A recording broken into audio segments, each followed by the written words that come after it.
حوض کوثر سے کون سے وہ بدنصیب لوگ ہیں جو محروم رہیں گے، جن کو ایک قطرہ جو ہے حوض کوثر سے نصیب نہیں ہوگا؟ اور تا حد نگاہ حوض کوثر ہے اور شہد سے زیادہ میٹھا ہوگا،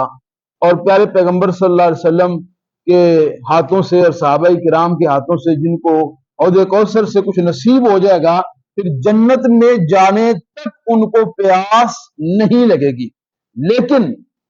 جو شخص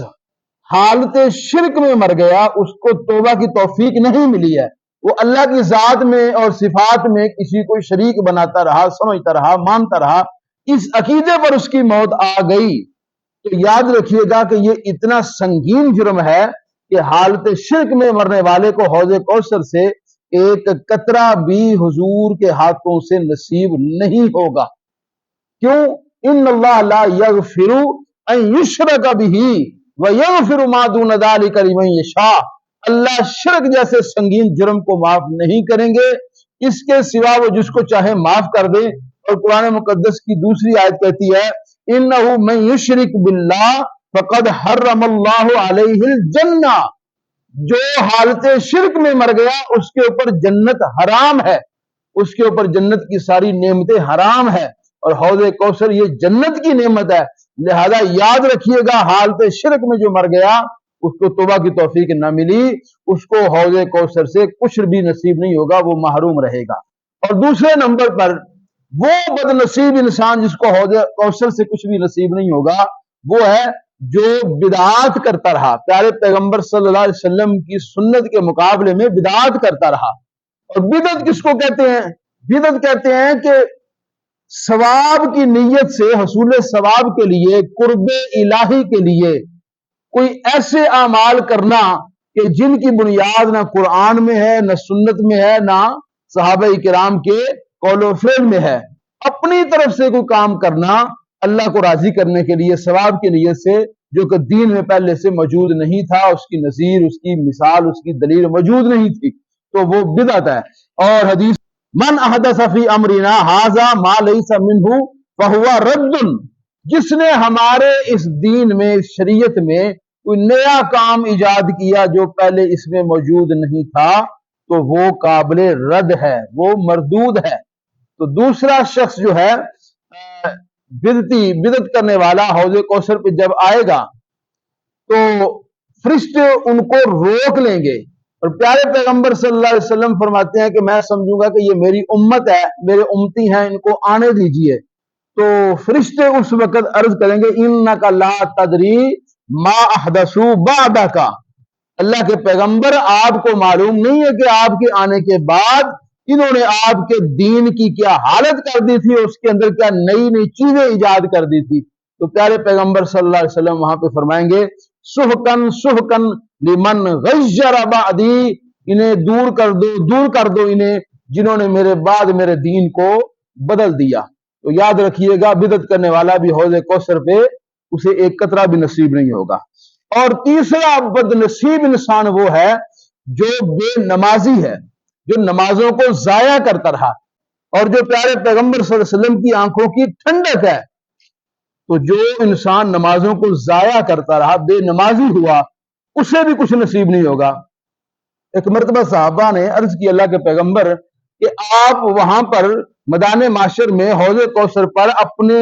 امتیوں کو، اپنے لوگوں کو، وہاں پہ چونکہ دوسرے انبیاء بھی ہوں گے، دوسری امتیں بھی ہوں گی، تو اپنی امت جو ہے، اپنے جو امتی ہیں، ان لوگوں کو آپ کیسے پہچانیں گے؟ تو فرمایا کہ جس طرح ایک انسان، اس کا گھوڑا ہو اور اس کے 5 اعضاء جو ہیں وہ سفید ہوں، اور وہ ہزاروں گھوڑے ہوں سیاہ رنگ کے، اور ان میں اس کو کھڑا کر دیا جائے تو ہزاروں سیاہ گھوڑوں میں جس طرح وہ